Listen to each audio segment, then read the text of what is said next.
constantly present each of us with circumstances that are literally beyond our control. I know there are many of you here today in a situation, in a circumstance, Paul called it whatever, that is literally beyond your control. And there is no more disconcerting and confining situation than being in a place that you don't want to be and have no control over what is going on. Is somebody going to pray with me here today? There is a point in everyone's life beyond which the gift of choice cannot reach. Because if the gift of choice could reach beyond your circumstance, you would have reached beyond your circumstance for something better. If given the freedom to choose, some circumstances would never appear on the calendar of your life. You did not pick to be where you are. You did not wake up and pray and say, God, let me be in the muck and the mire. If you could make a choice. How do we resist the crucial moment in life where we want to bow to the surging waves of life's determinism? Because many of us have settled for a reality that is not intended by God. Because we think that the waves of determinism are in control. But my brothers and sisters, they are not in control. And you've got to learn to embrace the unexpected and be like Paul and say, whatever state I'm in, it will not disturb me. Whatever state I'm in, it will not sway me from trusting God. Because I know God can open doors. God can close doors. God can do anything but fail. What do you do when you're confronted circumstances which you do not have the freedom to choose, but with you are forced to deal? One of the great temptations in life is to become too absorbed in our own particular plight. The great burden of life is to master the art of looking beyond your situation, looking beyond your circumstances. And for far too many, our vision is turned inward, and we cannot see beyond where we are.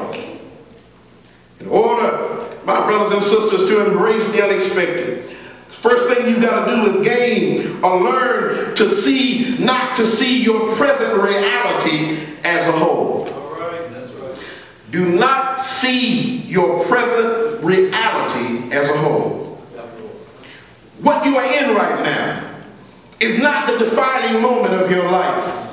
What you are facing right now is not who you are. Is somebody going to pray with me here today? Don't allow a moment in your life to become the reality of your whole life. Don't allow a piece of the puzzle to become the whole pie. Is somebody going to pray with me here today? God is in control of the whole, and the piece may not be right now, but God is going to work it out for your good. God has a divine plan, and all events are determined according to his plan. We often fall victim to the law of optometry called proximity, which means closeness to an object prevents us from seeing the object in its totality. We are often too close to our situation to see the plan. And many of us, we don't see the plan, we see the pain. But stop focusing on the pain and look at the plan, because God will work the pain for the plan. Is somebody going to pray with me here today? But you got to understand, you cannot see the whole as your reality, but also you got to understand, you got to see the ultimate triumph of goodness in your life. God is sovereign. And there is a fixed structure of goodness that can master every circumstance. Rather than fainting under seemingly determined odds, maintain hope in the ultimate goodness of God, who is the determiner of our destinies.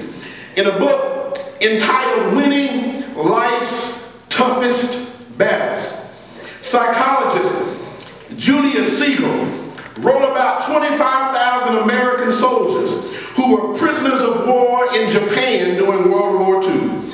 And these 25,000 prisoners of war in Japan during World War II were forced to exist under inhumane conditions. And being forced to exist under inhumane conditions, there were many of them that died. But there were others that survived and returned home.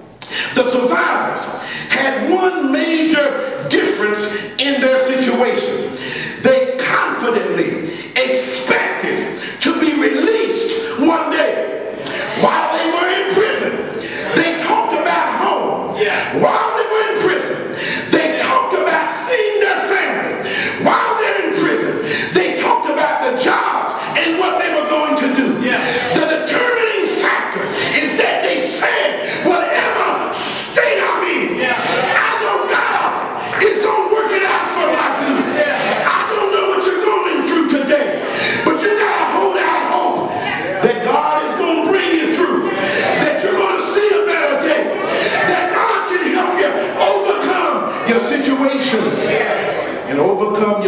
circumstances, learn to embrace the unexpected, because God will help you to see what needs to be done. Amen.